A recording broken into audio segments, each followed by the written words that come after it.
Hai, selamat pagi teman-teman. Bertemu lagi kita pada mata kuliah Ekonomi Internasional. Nah, pada pagi hari ini kita akan masuk pada topik yang baru, yakni mengenai arus investasi dan modal internasional.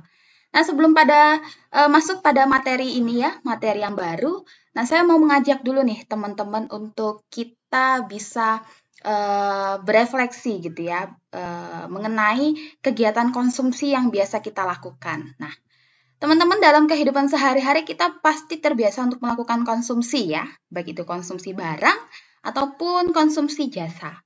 Nah, salah satu bentuk konsumsi barang yang saat ini sering kita lakukan atau harus ya dituntut kita untuk melakukannya adalah seperti misalnya membeli laptop, ya, membeli handphone. Karena apa? Karena sekarang kita sedang belajar online, teman-teman ya. Jadi kita membutuhkan hal itu untuk mendukung kegiatan belajar kita.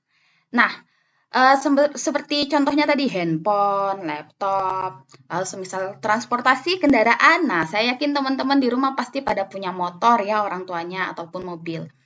Lalu juga konsumsi jasa, semisal biasanya kita menggunakan aplikasi Gojek ataupun kalau mau berpergian, misalnya kita menggunakan Garuda Air, sorry kok Garuda Air, Garuda, lalu AirAsia. Nah, teman-teman pernahkah kalian terfikirkan gitu ya, barang-barang ataupun jasa yang biasa kita konsumsi itu kira-kira asalnya dari mana gitu, teman-teman? Semisal seperti motor yang ada di rumah kalian. Itu kira-kira misalnya Honda itu kan dari Jepang gitu ya. Apakah itu motor itu didatangkan langsung dari Jepang? Atau kira-kira dia sebenarnya udah punya pabrik nih di Indonesia gitu ya. Orang Jepang, Honda membuka pabriknya di Indonesia. Atau bagaimana gitu. Lalu semisal contoh lainnya, barang-barang yang tulisannya bukan made in Indonesia. Misalnya made in China, made in apalagi Jepang, made in Amerika, semisal gitu ya. Pernahkah teman-teman berpikir kira-kira barang-barang ini tuh uh, bisa sampai di Indonesia gimana caranya gitu ya. Nah, hari ini teman-teman kita akan belajar mengenai hal itu, mengenai arus investasi dan modal internasional. Nah, sebelum kita masuk ke materi ya. Nah, what we learn today, apa yang akan kita pelajari hari ini? Oke. Nah, ada 3 hal yang saya harapkan teman-teman mahasiswa semua ketika di akhir pembelajaran itu mampu ya. Yang pertama, mampu menjelaskan bentuk-bentuk investasi asing. Lalu yang kedua, mampu menganalisis teori Foreign Direct Investment atau FDI. Kalau mau agak ke bule-bulean, FDI gitu ya. Lalu yang ketiga, mahasiswa mampu menganalisis dampak ekonomi dari adanya FDI di Indonesia. Nah, teman-teman, kita akan menonton dulu sebuah video pengantar ya. Oke, kita coba. Oke, sebentar teman-teman. Nah, jadi sebenarnya apa sih ya yang sedang dikerjakan pemerintah Indonesia tadi itu ya mengenai penanaman modal asing? Nah, di sini dijelaskan penanaman modal asing atau PMA itu adalah sebuah bentuk investasi dengan jalan atau dengan cara membangun, membeli total atau mengakuisisi perusahaan. Ya. Nah, di Indonesia itu sudah diatur dalam undang-undang yakni dalam Undang-Undang Nomor 25 Tahun 2007 ya, tentang penanaman modal asing. Nah, dalam undang-undang ini dikatakan bahwa PMA itu adalah sebuah aktivitas menanamkan modal untuk melakukan usaha di wilayah Republik Indonesia yang dilakukan oleh penanam modal asing. Baik menggunakan modal asing seutuhnya ataupun yang bekerja sama dengan penanam modal dalam negeri. Jadi ada dua nih teman-teman, yang benar-benar 100% itu adalah modalnya dari asing, dari investor luar negeri, atau dia kolaborasi kerjasama dengan penanam modal di Indonesia. Nah itu adalah PMA, penanaman modal asing. Lalu sebetulnya ada berapa bentuk sih ya bentuk investasi asing itu? Nah ternyata teman-teman ada 2 bentuk investasi asing. Yang pertama investasi portofolio. Nah, yang kedua adalah investasi langsung. Ya, investasi portofolio ini apa contohnya ya? Seperti kita membeli surat-surat berharga. seperti saham gitu ya, obligasi. Nah, ketika orang luar itu membeli surat-surat berharga portofolio milik perusahaan Indonesia, sesungguhnya mereka juga sedang berinvestasi. Tetapi bentuk investasinya adalah investasi portofolio. Lalu yang kedua adalah investasi langsung. Nah, investasi langsung ini yang bagaimana ya? Yang langsung ini artinya secara physically ya, bangunannya tuh ada di Indonesia, teman-teman. Jadi kalau semisal tadi Honda gitu ya, ya Hondanya memang membangun pabrik di Indonesia. Jadi dia secara bangunan gitu dia memang ada di Indonesia, tidak hanya berbentuk kepemilikan surat berharganya saja. Nah, begitu. Nah, teman-teman pasti sudah tahu ya ada daerah-daerah kawasan industri begitu ya, seperti semisal di Salatiga, nah di Ungaran, nah itu banyak sekali itu kawasan industri. Atau misalnya di daerah Jawa Barat itu ya, Bekasi, Depok, nah itu ada kawasan industrinya juga. Nah, itu adalah bentuk-bentuk investasi asing.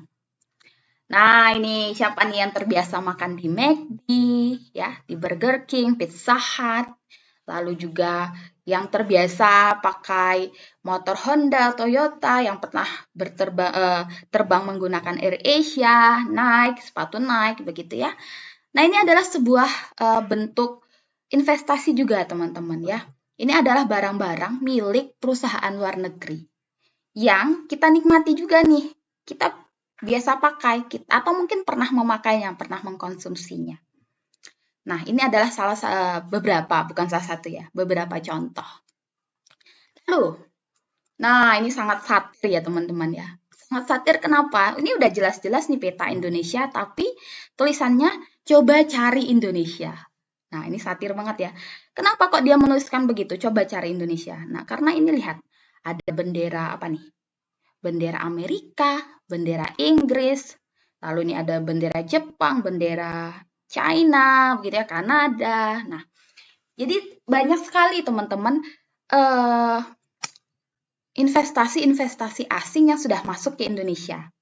Bahkan mereka tidak hanya memiliki secara portofolio ya, tetapi juga ikut membangun gedungnya atau membuka pabriknya di Indonesia atau membuka lahannya di Indonesia. Oke.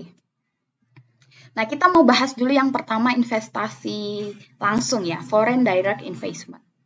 Nah, di sini dikatakan FDI itu adalah sebuah bentuk penanaman modal asing di mana penanam modal diberi keleluasaan, penguasaan, dan penyelenggaraan pimpinan dalam perusahaan di mana modalnya ditanam. Nah, itu artinya apa? Jadi, si pemilik modal asing itu ya, yang memiliki modal itu, dia punya kebebasan, dia punya hak, dia punya kuasa untuk menjadi seorang pimpinan atau menyelenggarakan kegiatan-kegiatan manajerial begitu ya, dalam perusahaan yang dia miliki atau dalam perusahaan yang dimana dia adalah sebagai pemodalnya begitu. Nah, itu adalah foreign direct investment. Nah, di foreign direct investment ini ada teori-teori yang mendukungnya ya. Ada 3 teori. Nah, kita bahas satu persatu, teman. Nah, semoga teman-teman bisa memahaminya ya. Tadi sudah dibantu juga dengan contoh-contoh dan video. Nah, ini teman-teman. Pertemuan kita minggu depan. Nah, ini ada clue untuk pertemuan kita minggu depan ya. Nah, teman-teman lihat ini ada gambar gempita. Nah, gempita tapi empitanya dicoret gitu. Lalu ada angka 19 tambah 1. Nah, ini apa nih clue-nya ya? Gempita. Empitanya dicoret, G ya. Lalu 19 tambah 1 berapa teman-teman? 20 ya. Jadi, apa nih? G20. Oke, ini adalah clue untuk pertemuan kita minggu depan. Nah, ini dia. Indonesia resmi terima presidensi G20, Jokowi undang para pemimpin dunia ke Bali. Nah, pertemuan kita minggu depan kita akan membahas ini, teman-teman. Membahas topik berita ini ya. Kira-kira apa sih keuntungan yang akan diperoleh Indonesia setelah terpilih menjadi atau menerima ya presidensi G20? Kira-kira ini apa nih manfaat yang bakal kita dapat? Lalu juga selanjutnya dampaknya bagi Indonesia dan juga bagaimana dampaknya untuk perekonomian global, perekonomian dunia. Gitu teman-teman, sekian akhir kuliah kita hari ini. Semoga teman-teman mendapatkan manfaat dari pertemuan kita hari ini. Jangan lupa